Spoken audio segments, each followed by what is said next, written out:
Sales managers, you've got to lead by example. The first way a sales manager can lead by example is to make sales calls and to carry a book of business. Nothing earns the respect of your team faster than you going out and doing the things you're asking them to do. If you carry a book of business, they're going to think to themselves, well, this person is doing it, so I have to do it too. You are a leader and you lead by example. That is one of the best things you can do. When I worked in real estate sales, when I worked in corporate housing, I carried a book of business. I handled our top 2 clients. And how did they become our top 2 clients? Because I worked them. I worked them right alongside my sales team. I positioned myself not only as the general manager of the entire business, I was an executive vice president. I didn't just sit in the office all day. 2 days a week, I was out in the field for at least half a day. I was meeting with clients, developing new business, working with my account manager, my inside salesperson, to help me grow that business. And we were focused. I went and did everything my sales team did. I didn't do it every day. I did it a couple of days a week, but I led by example. And you will find the best leaders in all businesses do this to be an example for their sales team.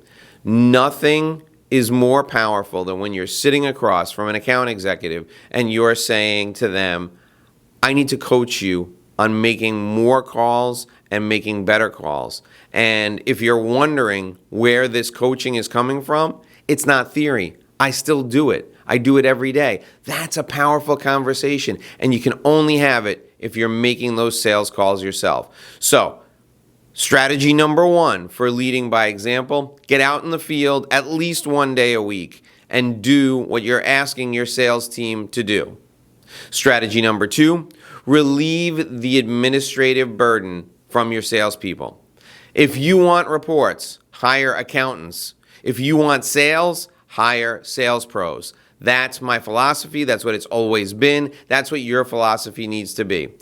Your sales team members should provide the bare minimum of administrative minutia to you. I don't want them in the office doing reports all day on a Friday. I don't want them to spend the last couple of days of the month compiling stats so they can send them to corporate and get those reports in. What I want is I want them to be able to answer 3 or 4 very simple questions every day, send those answers to someone who can put them in a report format, and then be done with their administrative responsibilities. If your sales team has to do a report that they can't dictate into their phone from their car, then that report is too much. No administrative work for salespeople. Salespeople need to be doing relationship work all the time. You got to take the administrative burden away from salespeople. I'm going to give you one more tip to lead by example with this.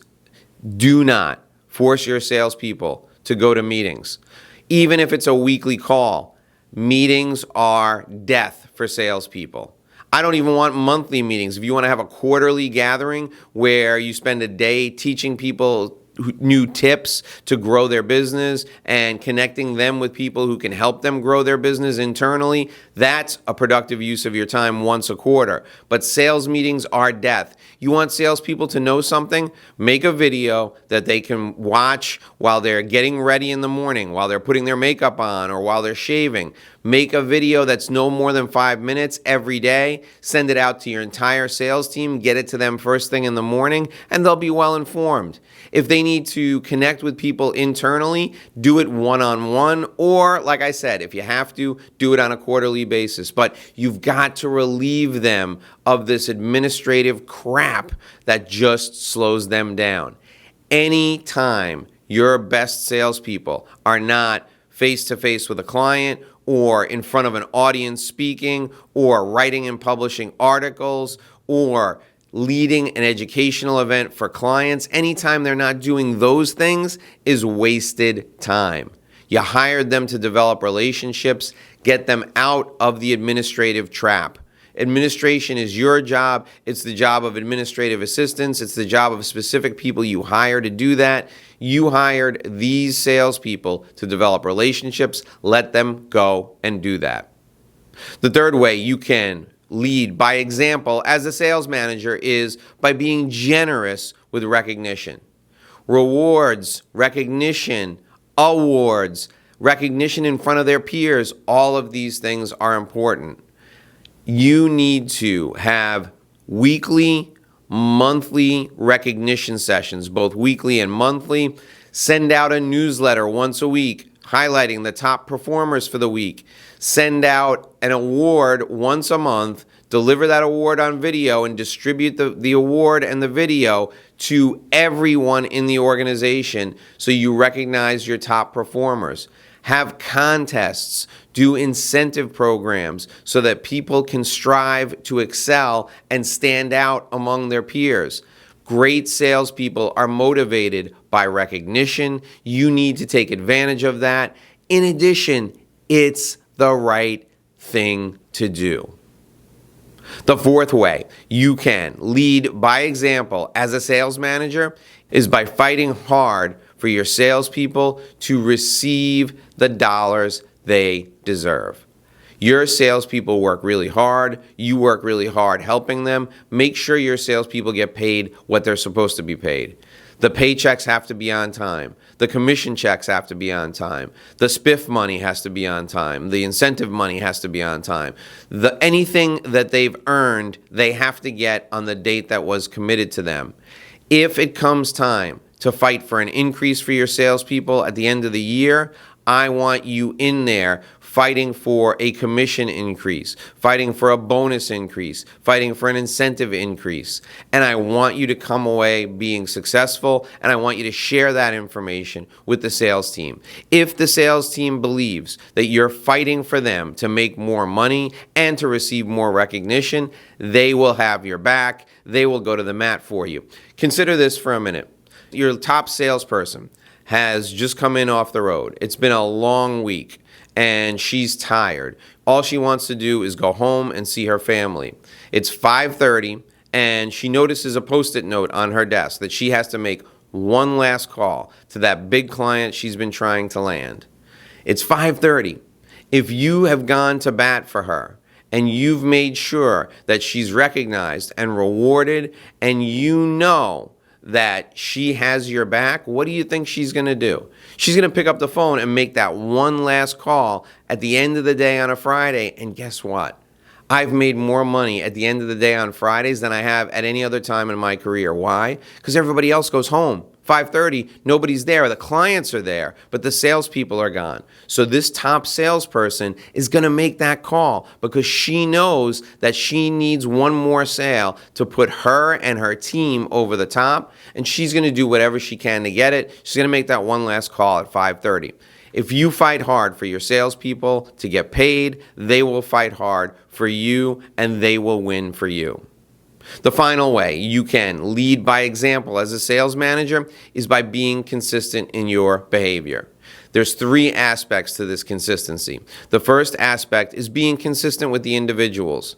The person who's on top of the leaderboard today may not be on top of the leaderboard next week. The person who's on the bottom of the leaderboard today may be on the top of the leaderboard next week. Treat them the same. Of course, you want to give help to anyone who's struggling. Of course, you need to train and educate everyone. And of course, you need to remove the barriers for success from anyone who has something in front of them that is holding them back. But you need to be consistent in the way you speak to and the way you handle all of your team members day to day. Don't treat me differently when I'm on the top of the leaderboard as compared to when I'm on the bottom of the leaderboard. Treat me the same way because I'm the same person. The second type of consistency is you need to have consistent rules for all of your salespeople. Your top performers can't be allowed to do things your bottom performers can't when it comes to who they can call on and how they approach their prospects. The rules of the road have to be the same for everyone. Everyone has to have an equal opportunity to pursue their prospects. Now, That being said, your top performers can get benefits that your bottom performers don't get or that your middle performers don't get. But it needs to be made clear that they've earned those performance rewards. So what do I mean by consistency among everyone? The rules are the same for everyone. The leads are distributed in the same way. Now, if the rules state that more leads go to the top performers, be consistent in that application of the rules. No matter what the rules are, be consistent in their application. The third element of consistency that's really important is the consistency in communication. You need to be consistent in your communication behavior. Everyone needs to find out important information at the same time. Don't play favorites. Make sure you're there and available for people as they need you. Be consistent in your behavior. Be in integrity when it comes to what you tell people. Never ever lie to your team. Never ever lie to anyone who helps you in your business, and never ever lie to your clients. That will signal that you don't have integrity. So being consistent in your behavior is critical. Follow these 5 ways to lead a sales team, and you'll find that you grow your business exponentially at a rapid pace.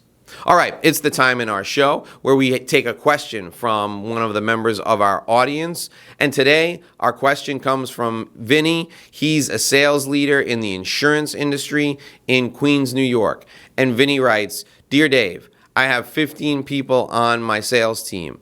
7 of them are middle-level performers. 2 are outstanding, and then the others are lagging.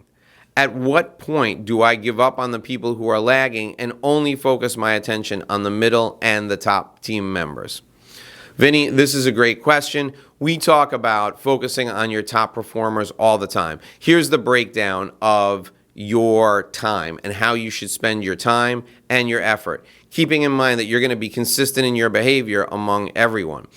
You need to spend 75% of your time with the top performers. Why? Because they're going to provide the team with the most bang for your buck. They're going to get the best return on investment. So what does that mean, spending 75% of your time with your top performers? Well, that 75% of your time, what's going to happen is you're going to be removing barriers. You're going to be providing admin support, doing all the things we just talked about. You're going to be helping them get anything out of the way for them being successful. You're going to be a resource, and the most valuable resource for your top performers, to get them in front of more clients, to help them deepen relationships with existing clients, to give them the tools they need to even be more successful.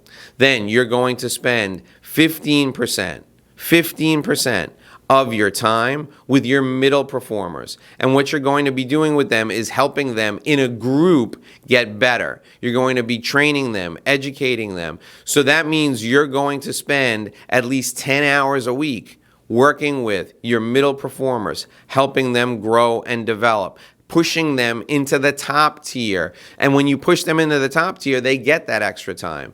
And then you're going to spend any time that's remaining with your bottom performers, and all you're going to do in that time is you're going to coach and counsel them to get them out of the system.